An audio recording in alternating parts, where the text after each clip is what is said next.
Good afternoon, everyone, and welcome back. So, our next speaker is Dr. Veena Joshi. She's a very prominent speaker, and I'm giving a brief intro about her. Dr. Veena Joshi studies physics in IIT Bombay and IIT Kanpur. From 1985, she conducted sponsor research project in the area of energy, environment, and development at the Tata Energy Research Institute, Delhi.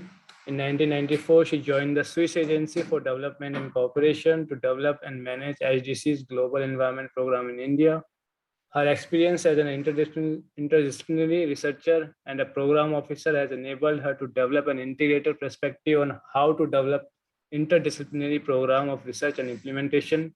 Since her retirement in 2014, she serves on board of energy and development sector non-government organization. She lives in Pune, in Maharashtra. Ma'am, you can take over the mic now. I'm sharing your slides. Okay. I can start the talk now. Yes, ma'am. Yes, ma'am. Yeah, I'm sharing your okay. slides. Oh, you are sharing? Otherwise, I can do share screen. Okay, okay. If you have a slides, ma'am, you can share. I have. Okay. And I will go full screen. Just give me a minute.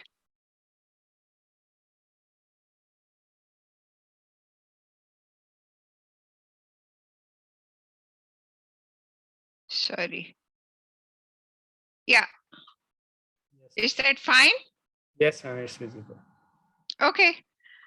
So, good afternoon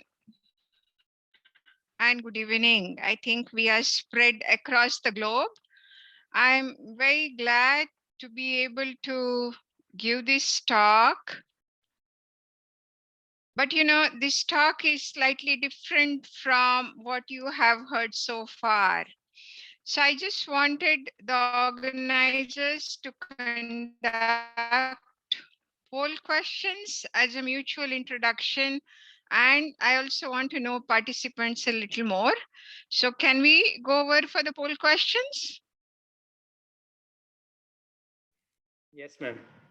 Yeah, so I'm just displaying, but you can go ahead and do one by one the poll questions and then I'll summarize the results. So please take over. Okay, ma'am.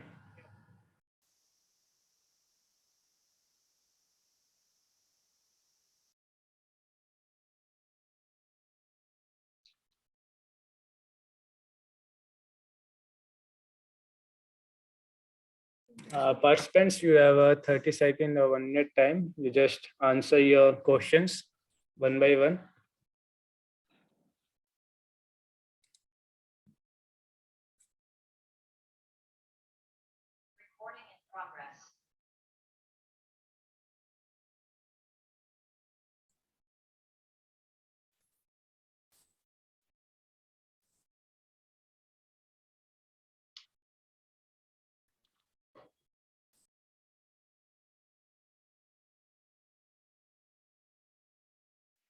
Do you have the results now?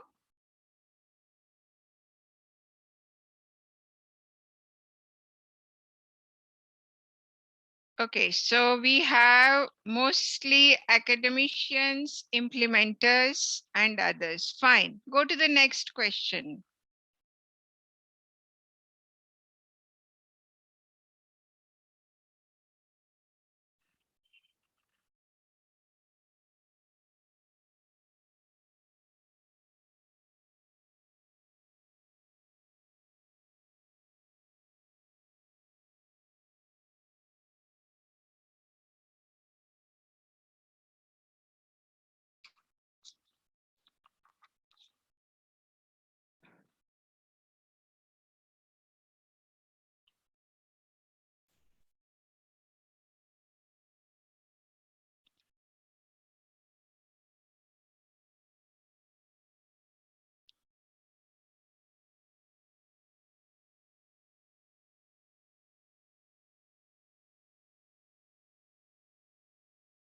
Go ahead. Yeah.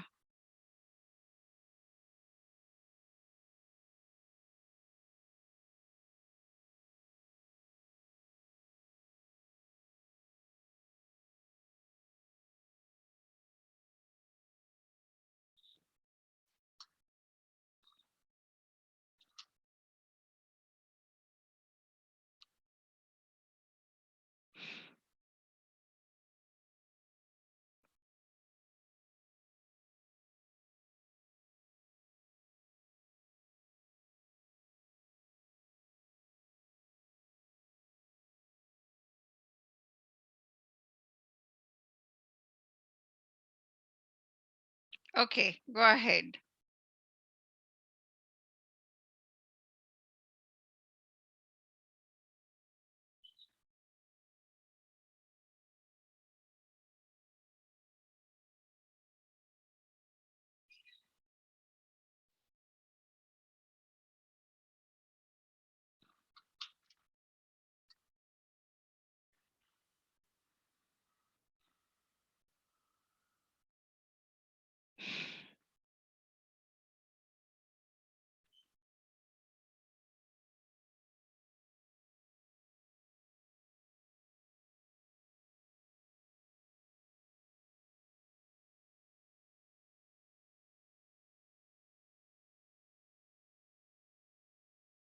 Okay.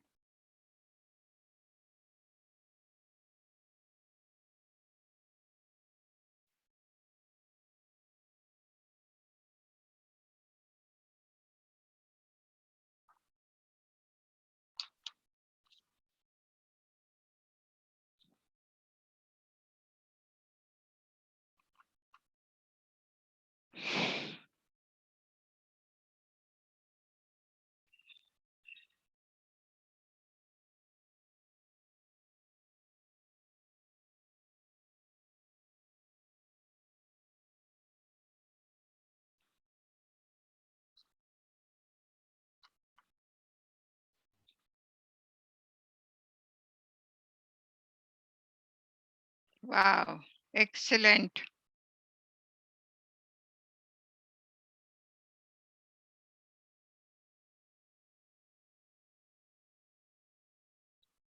Yeah.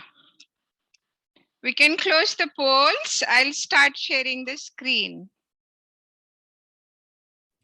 Okay, ma'am. Thank you. Okay. So before I come to this chart, I would like to summarize the results of the poll questions.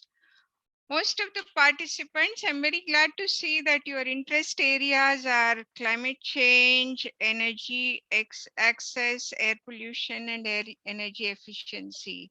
So areas that matter, that's a common interest, even though we are geographically very spread out.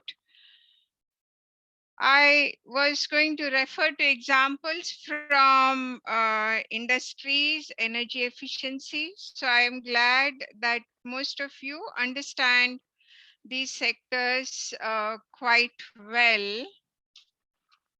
Renewables, biomass, and electricity seems to have greater traction than oil and gas, which is also natural as we move towards the carbon neutral economies around the world.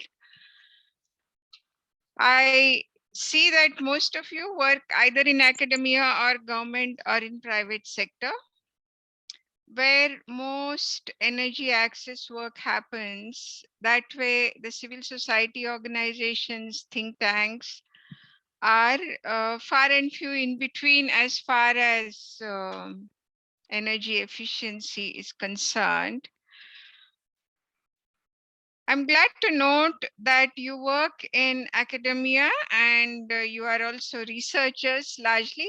And I guess that's the motivation to participate in this training program.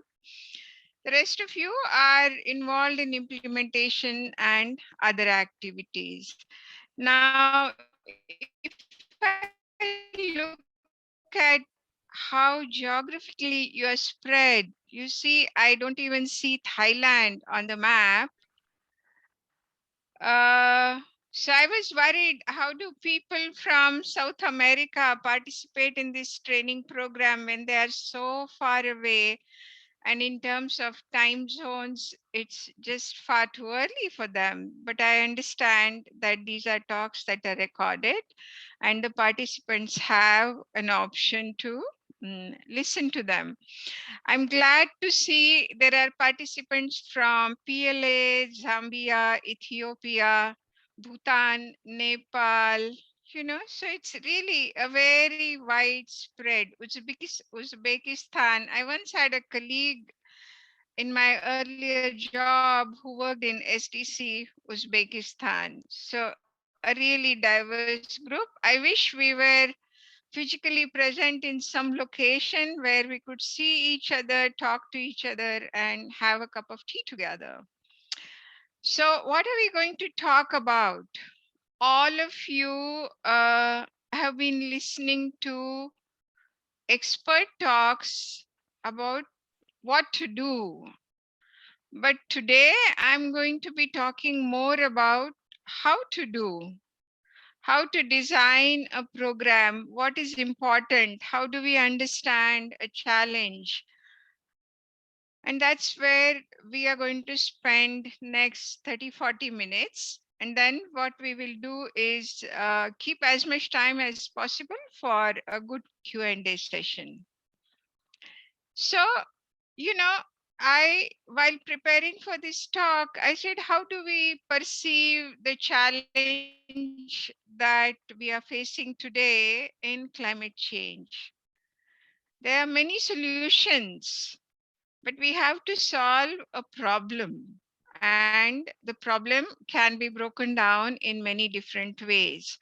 Solution is rather focused. You can design a technology, you can design a policy, but in order to solve a problem, you have to involve the society at large, the production processes at large, agricultural practices at large.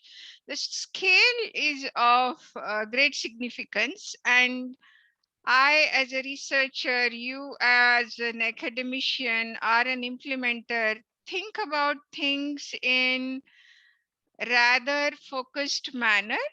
I mean, if you're a PhD student, you will also focus on what is to be done. Say, Abhijit told me he's working on life cycle analysis of crop residues. So something as focused as that. So I thought I would look at access to clean cooking energy as how we perceive a problem. So when I examined this challenge and kept the user at the center, what do I see? I see that for the user, it's not a priority health, energy, or environment issue. The user is interested in having enough fuel to cook the next meal, meal after meal, day after day, year after year, season after season. So the energy security at the household level plays out very differently than energy security at the national level. To draw from a personal example, till I got the second gas cylinder, I did not feel energy secure. So I always used to have a kerosene tank in my house to run the kerosene stove. Or before I got LPG, I used to have a coal stove and a kerosene stove. So superimposed on that, you also have cook and the cooking practices, eating preferences. And since we are such a diverse group, you just imagine the kind of diversity that is there in food habits across the world. But as energy experts, people interested in energy, we are talking about very large number of small energy users. It's very tiny bit of energy. It's not very large. So in my view, we are looking at an energy challenge, which is long-term, intergenerational, gradual transitions. No jump starts. It doesn't work. Many countries have tried. So, there have been many solutions. I've spent about 40 years looking at this problem. I started my career designing improved wood fuel stove, and I have graduated with the thinking in this sector up to the point that in India now we look at LPG gas cylinders, subsidy, and access to gas as a solution. But we are confronted with the fact that most households have multiple fuels and multiple stores. So stacking as a reality. How do you wean users away from stacking? That's not going to happen that easily, even though there are WHO guidelines saying what's good for your health. There are SDG goals telling us where to look at. So the sum and substance is we'll have to keep chipping at it, because the ground reality is they change very slowly and they also change differently. They don't change just because a policy is designed or an international push is given, because it's connected with two things. One is economic growth and mindset changes. So, what is most important then? Most important when you move from solutions to solving a problem is competencies and collaborations. So, rest of my talk is going to be about how to pool competencies and how to develop collaborations. Sounds simple, but all of you must have tried and realized there is more to it than we say in words. This is a simple table which I thought summarizes the challenge we talked about and the status 2016. Since this is not the topic of this lecture, I did not want to look at the historical data. I have collated a table for participants from different countries. And I just want to say in Ecuador, 95% people have access to modern fuels, and indoor air pollution death rates estimates are the lowest. Interestingly, the countries, for example, if I look at Zambia, 16% people have access to clean fuels, and deaths per 100,000 estimates are about 75, perhaps the highest. But Nigeria is an interesting case. There are only 5% population which have access to clean fuels, but estimated that deaths 100,000 population is lesser than Zambia. What I mean to say is the devil is in the details. So if you are examining a challenge for your country, the specificities are very, very important. What is country specific? What is location specific? So there is a lot more behind these statistics. So one has to go carefully into it while defining and understanding the challenge that your country faces. Now we come to the core. How do we go about designing an intervention in a country for a problem? So how do we, first of all, identify a problem? I have some suggestions there. We are at a stage where we all know that energy services are key to economic growth as well as for sustainable development. So the country, the sector, wherever you are, climate change is your main concern. Energy efficiency is identified as a low-hanging fruit, as well as renewables as a major mitigation strategy. So in order to identify sectors of intervention, years ago we did an exercise, a stakeholder consultation to draw a do's and don'ts tree. So we drew a tree which had flowers and which also had thorny cactuses, an artificial tree. And we asked the stakeholders, tell us whether we should work on solar water heating or on cement or on small scale industries, foundry, glass, etc. If I were to do it today, I would also search knowledge platforms on the web. Most countries now have one kind or the other knowledge information available on the web. So I would combine a physical consultation with a knowledge search well beyond peer-reviewed journals, going into gray literatures. You know, for example, when we started intervention in foundries, we figured that State Bank of India had conducted programs on foundry improvements, the improvements in cupola. So we went and talked to the State Bank of India people on what happened, why they didn't succeed. Something similar we did. We wanted to bring in vertical shaft brick kiln technology into India.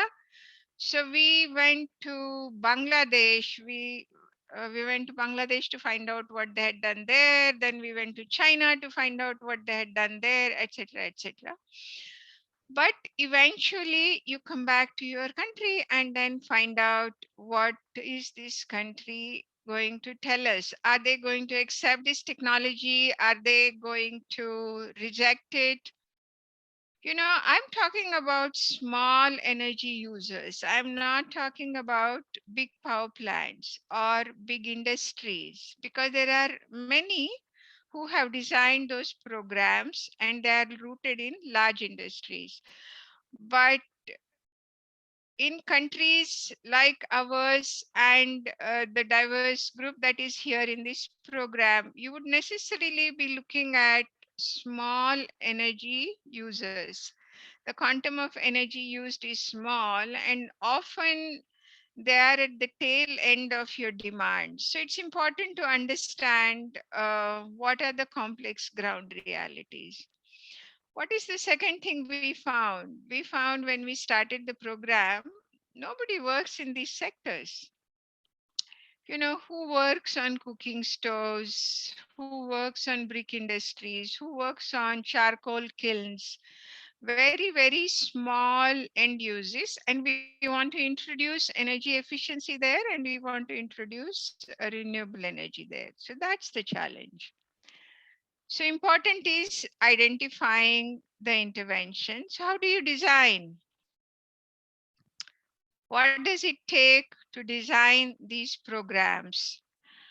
One is some kind of longer term perspective. No government, nobody gives you money for more than 3 years. You know, all government plans are never longer than that. But as somebody who is keen in changing these sectors, we need to have a longer term perspective. We need to also understand the technologies that exist and that are going to change. We've found in our work, technology as an entry point works very well. Even in areas, even with actors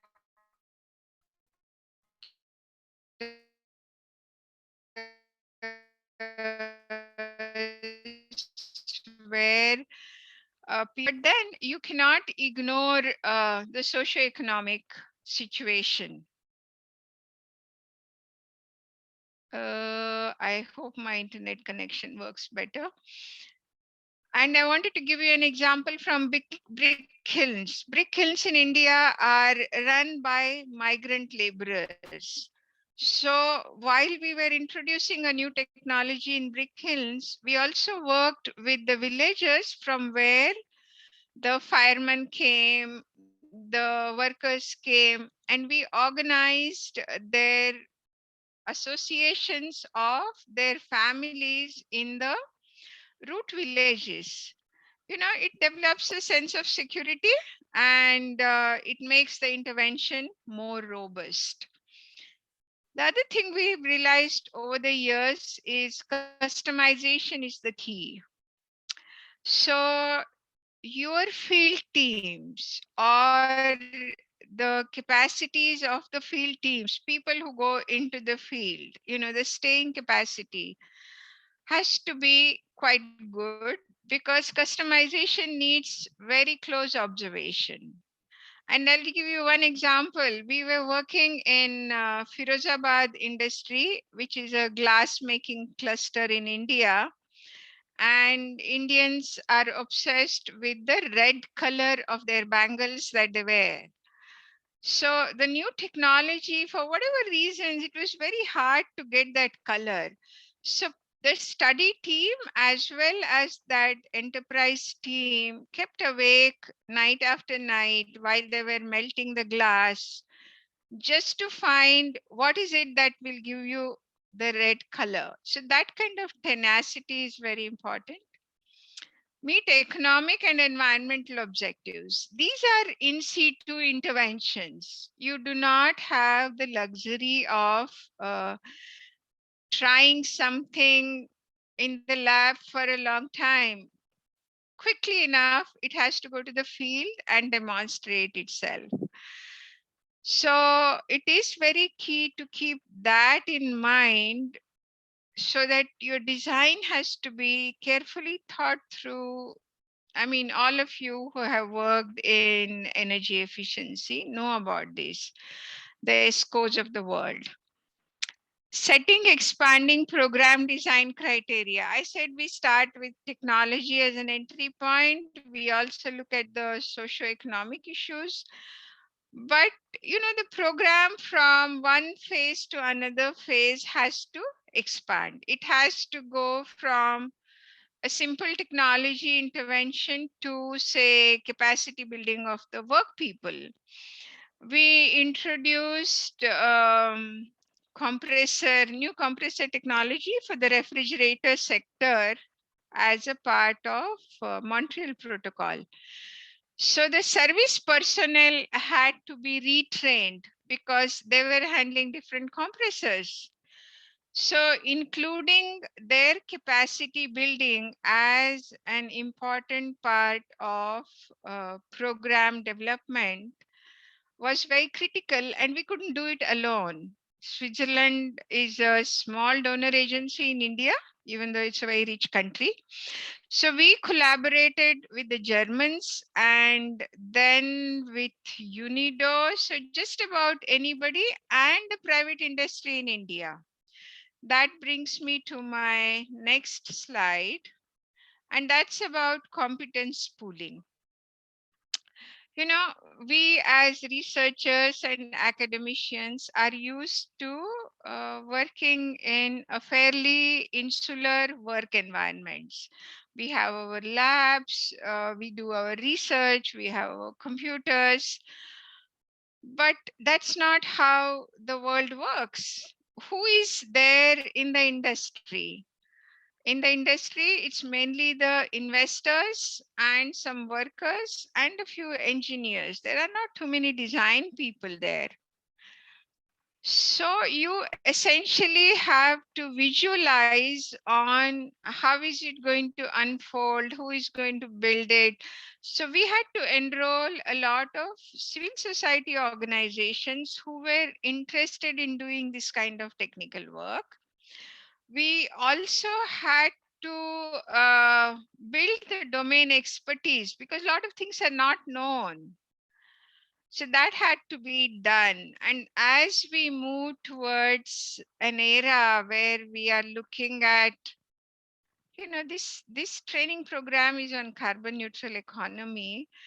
I was participating in a dialogue on circular economy. Some of you would have also looked at recycling, zero waste industrial clusters. So where are these domain expertise? It is not enough to have it on paper, it has to come on the field. And that is what programs like ours, the development aid, that's what these are meant for. So one has to have a very different process. It cannot be a process that is rooted in it helps.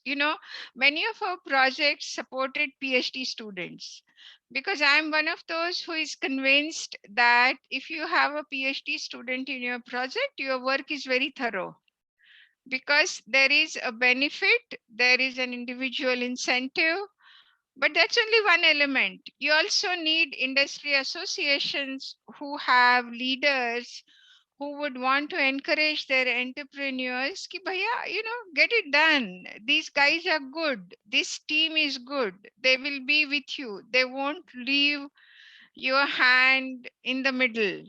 So that is a very different innovative technological change process, that you need different types of institutions. Just the consultants are not enough, neither are the contractors who do a design job, that is also not enough. You need a lot of catalytic kind of processes that don't show any tangible results immediately. Like I remember a industry cluster where we kept going to the industry association president's home one time, two times, three times. Still he realized we are not going to go away unless he allows us, he introduces us into the cluster. So the informal part of the dialogue is very critical, and in my experience some of that got lost when aid agencies and governments moved into tendering processes. So while tendering is good for solutions that like for example constructing a road, it's perhaps not a good process for doing something innovative. For example, just when I was retiring, we were working on low carbon cement. So we definitely could not have tendered it. We had to get somebody in Switzerland in academic institution, somebody in IIT Delhi, somebody somewhere else. So those collaborations and competence building is very important. The last point is a repetition. I've already said it once that it's important to spend time understanding and addressing the industry clusters. Develop collaborations. We've touched upon this point. I just want to touch upon a bottleneck that we have faced in our work, and I can actually imagine that to be the case in many countries who are participating in this. And that is, how do we work with the government? We do need, I am aware that this is a training program supported by External Affairs Ministry in this country, but we need to look at what are the kinds of processes that the government has with which it can dialogue with all concerned stakeholders on a knowledge platform on what gets done, how it gets done, rather in a more non-threatening environment. And that kind of a process needs to be worked upon. I do see this as a gap in terms of developing collaborations. Early part of my career, I did a lot of work for Ministry of New and Renewable Energy. Those days it was called Department of New and Renewable Energy. And we were working on rural energy planning. So there was this one very senior advisor there who originally was a researcher and was very, he understood how these things happen. So it was, the comfort level to work was very high, the understanding of the problem was very high. So somewhere, we are in a very challenging environment. Climate change, you all have heard the Paris results. It's not easy if we want to get anywhere near solving the problem. So all of us need to put our heads together and work in a coherent manner, and not as unequal power share or not as unequal knowledge holders. I mean, part of the problem lies in people who also think they have all the knowledge and the government doesn't understand. That's also not the right attitude. So I think my plea is going to be, let's examine our mindsets a little more critically and make them more collaborative, because that's the way ahead. Last 2 points: credibility and knowledge sharing platforms. I mentioned it earlier as dialogue platforms, but they're also knowledge sharing platforms. Understand the funding and donor system. I think this is perhaps one of my last slides. Replications. I mean, I do not know how many of you have waited and waited for a second replication. You build one pilot, it's a successful pilot, and then you hope that the demand will happen, the second foundry will come, somebody will ask for a biomass gasifier, somebody will ask for a vertical shaft brick kiln, but nothing happens, because the replications depend on more than just your economic viability, your profits, how well it works. The entrepreneur has invested his money, so he has to wait and watch. That is one part. But he also wants to see what others are doing, because competitiveness is a market phenomena. And there is this regulatory framework. I remember one cluster, we got this reputation saying, wherever you come, you bring environmental problems with you. In many countries and in many clusters, people keep away the by environmental standards by just doing something before the control people come, before the pollution control people come to check. So that also has to change. The regulatory frameworks have to change, on how we do the enforcement, what is enforceable and what is not. Some things you might decide, but they're not enforceable. You might tell the woman in the kitchen that, this is not good for your health. But if she doesn't have anything else to cook with, she will continue to cook on that. The other thing I felt we often don't invest enough time is to understand international guidelines, different mechanisms, national frameworks. This is much better now because of the climate change problem. Everybody is aware. If you have entered energy sector, if you are in agriculture, if you are getting flooded in a city, you also know that this is happening because of perhaps climate change.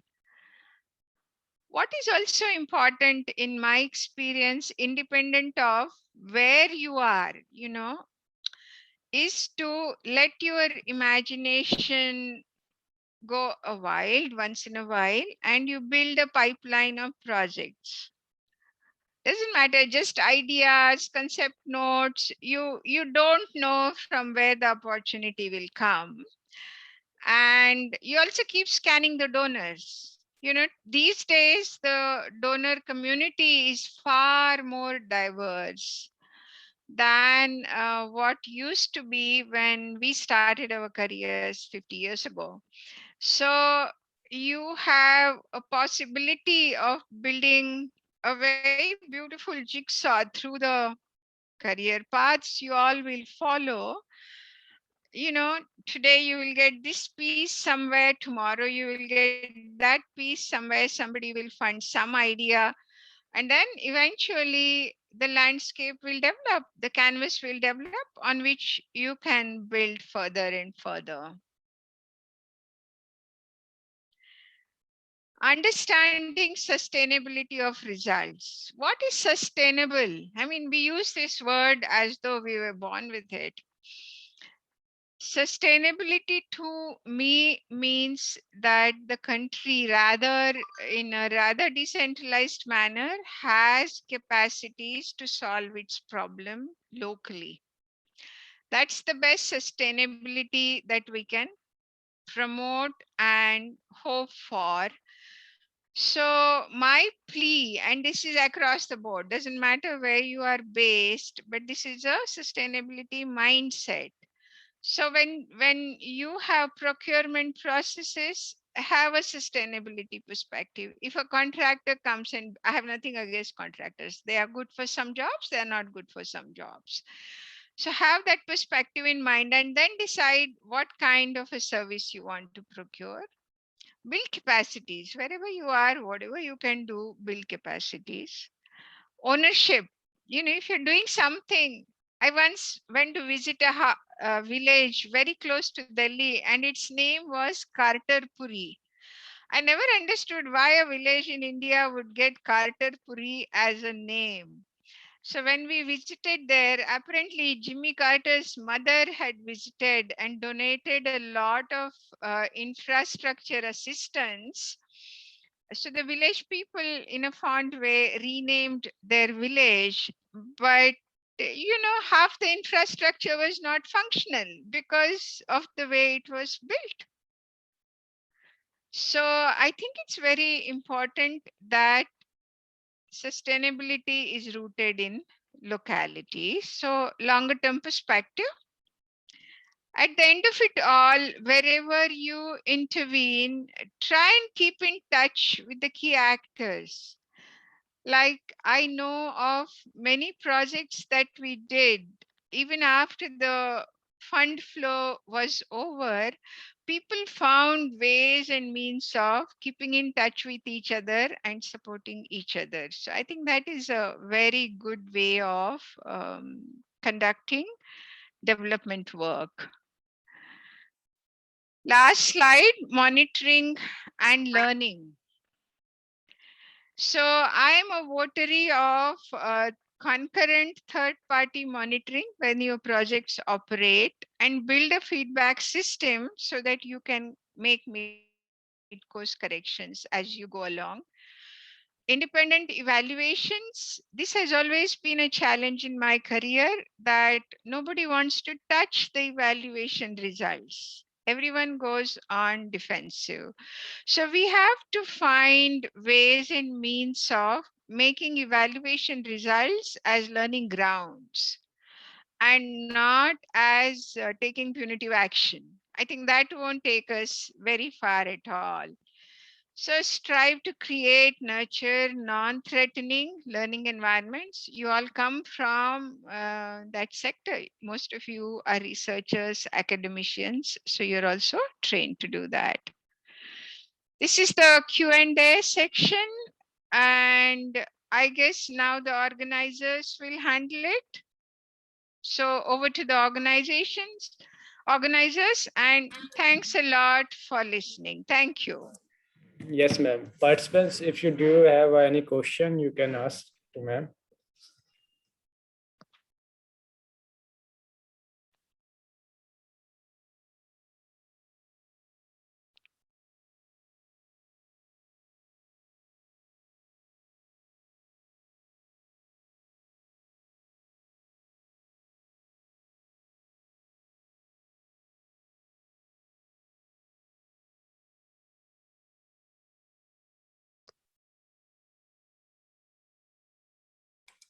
I think, ma'am, there's no question. Okay. If there's a question, then I will revert back. Okay, ma'am. Okay, that's fine. Thank you, ma'am, for your very informative and insightful talk. And I believe all the participants will be taking this learning into their respective field. Ma'am, we truly appreciate your time here with us today. Thank you so much, ma'am. Thank you. Thank you.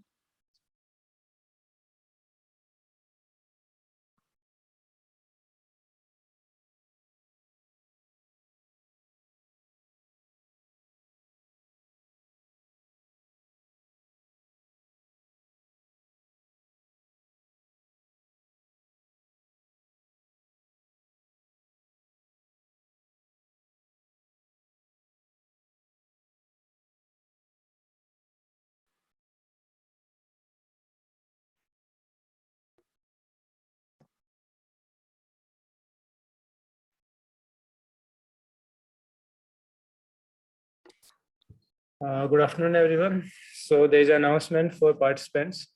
So we want a feedback for the course. Till now, you can mention in a chat box 1 to 10 scale how you like the course. 1 to 10, if you give a 10, then it is a very excellent course, and 9 is very good, and so on. So you just comment in the chat box for your feedback.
जी तो 10 देना चाहिए ना कम से कम।